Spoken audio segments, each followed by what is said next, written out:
રાજકોટથી જુનાગઢ તરફ જાઓ એટલે રસ્તા એકદમ ફર્સ્ટ ક્લાસ છે। અમારે એક કોઈ ગુજરાતીને કહેવાની જરૂર નથી, કારણ કે સૌરાષ્ટ્રવાસીઓ સહિત ગુજરાતના પ્રવાસે જે લોકો આવે છે તેમને પણ ખબર છે। કારણ કે રાજકોટથી જેતપુર જવું હોય તો તમારે 2 થી 3 કલાકનો સમય લાગે છે અને ત્યારે તમારી કમર તૂટી જ જાય, તમારી ગાડી ખખડી જ જાય અને બીજી વખત તમે એ રસ્તે નીકળવાનું નામ ન જ લ્યો। કારણ કે રાજકોટ જેતપુર નેશનલ હાઈવેની ધીમી કામગીરીથી હવે વાહન ચાલકો ખૂબ કંટાળી ગયા છે। હાઈવે જ નહીં પરંતુ તમે શહેરના રસ્તાઓ જુઓ તો તમને ખબર પડે કે વિકાસ કેટલી સારી રીતે થયો છે। નમસ્કાર, વાત વિગતવાર સાથે હું ભૂપતિ વિશાવડિયા।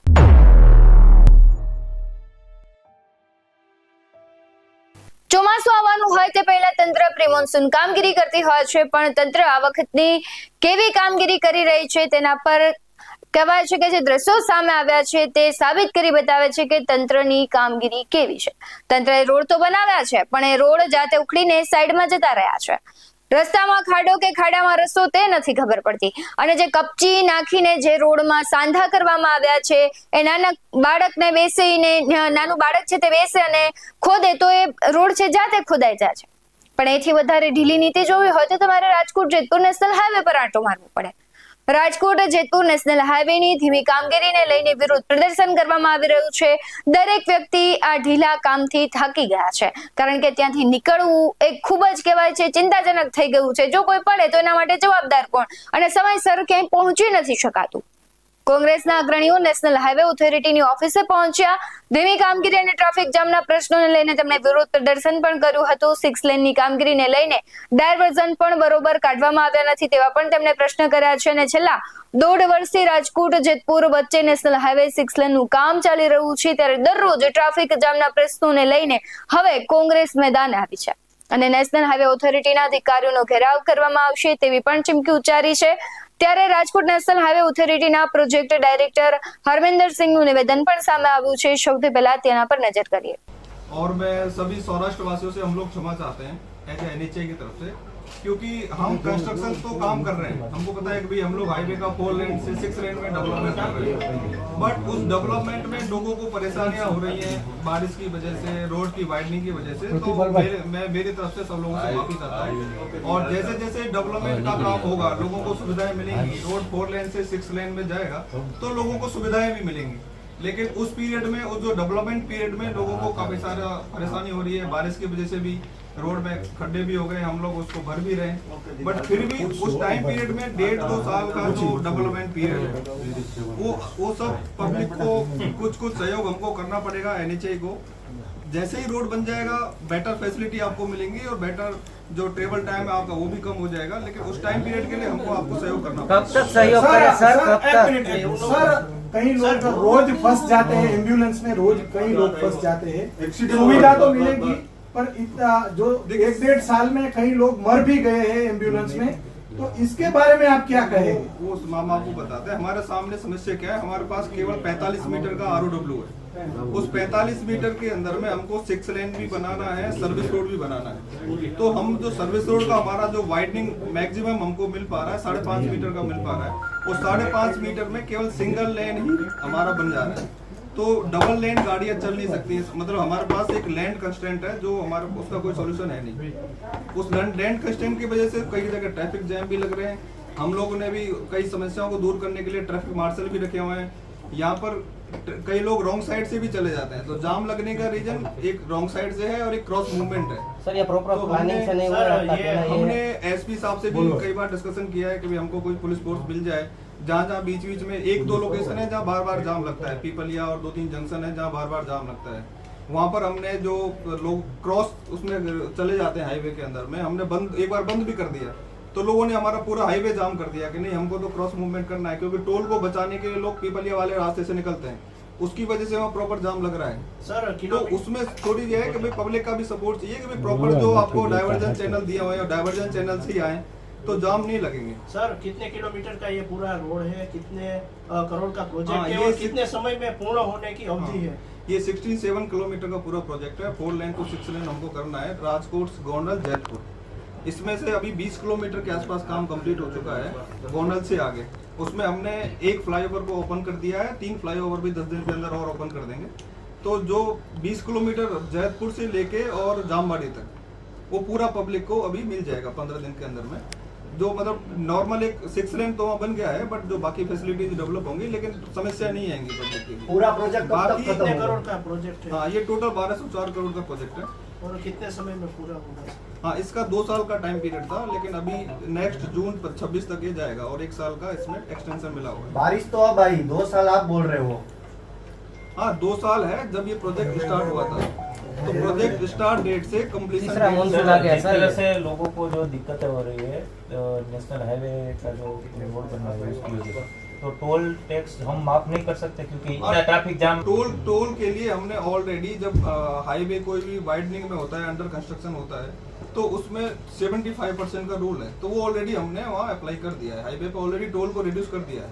नियम रूल्स तो ऐसा है लास्ट का पूरा वो हम बता रहे हैं। दो जगह पे टोल दे रहे हो, लेकिन आपको हम कम अभी रिड्यूस टोल पे चल रहा है, जो कि गवर्नमेंट ऑफ इंडिया की गाइडलाइन। सर, जो कोई भी सर्विस टोल रोड है, 6 लेन में हो रहा है, तो उसका जो गाइडलाइन है उसके हिसाब से भी टोल कलेक्ट सर होगा। रिड्यूस हो गाइडलाइन गाइडलाइन ऐसी की है 3 महीने की वजह से यहाँ पे आधे घंटे लाइन में रहना पड़ता है, तो क्यों फ्री नहीं हो रहा है? हम आपको बता रहे हैं, आधे घंटे नहीं, जब से फास्टैग लागू हुआ है तब से आपका जब गाड़ी आपके पहुंचती है तो 10 सेकंड में निकल जाती है वहाँ से। ट्रैफिक में तो आधे घंटे खड़ा रहना पड़ता है।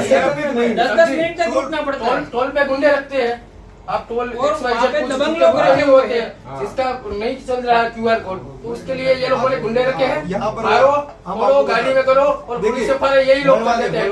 हाँ, मैं बताता हूँ, यदि किसी आदमी ने अपनी गाड़ी के ऊपर फास्टैग लगा रखा है तो उसको समस्या नहीं आती है। यहाँ क्या टेंडेंसी है, लोग अपने जेब में लेके फास्टैग चलते हैं।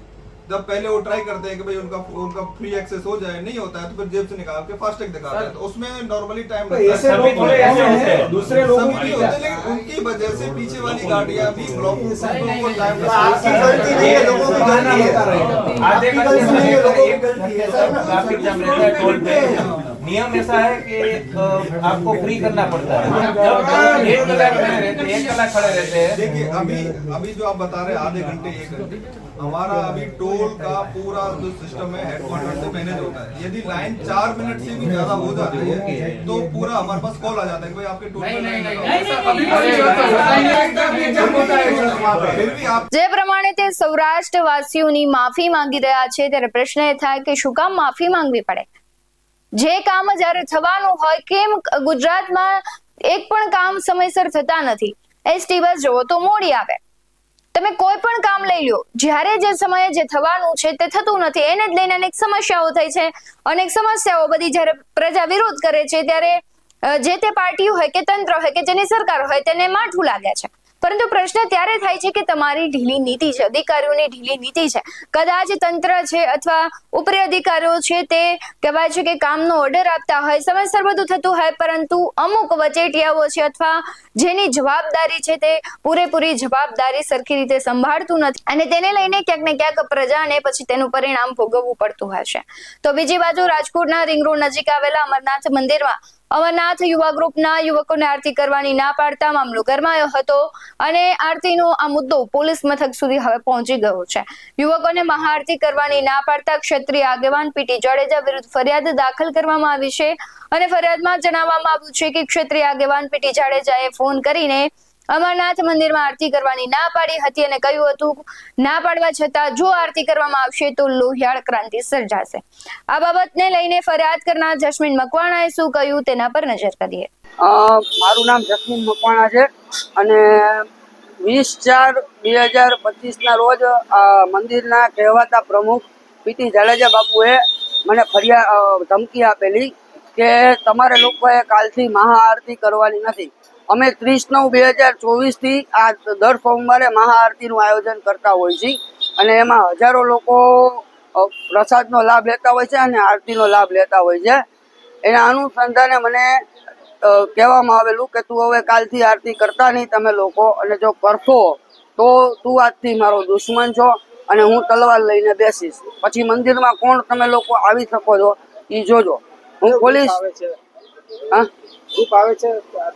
આરતીમાં આપણે જે એજી ચોકમાં જે ચમત્કારી હનુમાન યુવા ગ્રુપ છે એના જે સ્વયંસેવકો છે એ જ લોકો આવે છે। ખાસ તો શું કહેવામાં આવ્યું છે અત્યારે તેમના દ્વારા અને આ ફરિયાદ છે તે ક્યાં સુધી પહોંચી છે? આ ફરિયાદ અત્યારે ગઈકાલે અમે લોકોએ કરી છે, એટલે તાલુકા પોલીસ સ્ટેશનના પીઆઈ સુધી પહોંચેલી છે. પછી આગળ અમે લોકો શું કાર્યવાહી કરે છે એના ઉપર આધાર છે. મંદિરના ટ્રસ્ટમાં કઈ પ્રકારની ગેરરીતિ? મંદિરના ટ્રસ્ટમાં આજે જનરલી ચેરિટી કમિશનરનો નિયમ એવો હોય છે કે 2004માં એને નોંધણી કરી તો એના નિયમ પ્રમાણે એના બંધારણમાં લખેલું છે, ટ્રસ્ટના બંધારણમાં, કે 3 વર્ષે ફેરફાર રિપોર્ટ ભરવો. પણ 2007 પછી કોઈ પણ જાતનો ફેરફાર રિપોર્ટ એમાં ભરેલો નથી.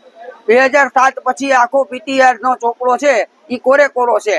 અને બીજું કે શેડ્યુલ 10 જે ચેરિટી કમિશનરમાં ઓડિટ માટેનું હોય છે, જે પૈસાના હિસાબ માટેનું હોય છે, આજે 2004 થી 2025 સુધી અમે લોકોએ એડવોકેટ થ્રુ જે શેડ્યુલ 10 કઢાવેલ, પીટીઆર કઢાવેલ, તે બધું કોરે-કોરું છે.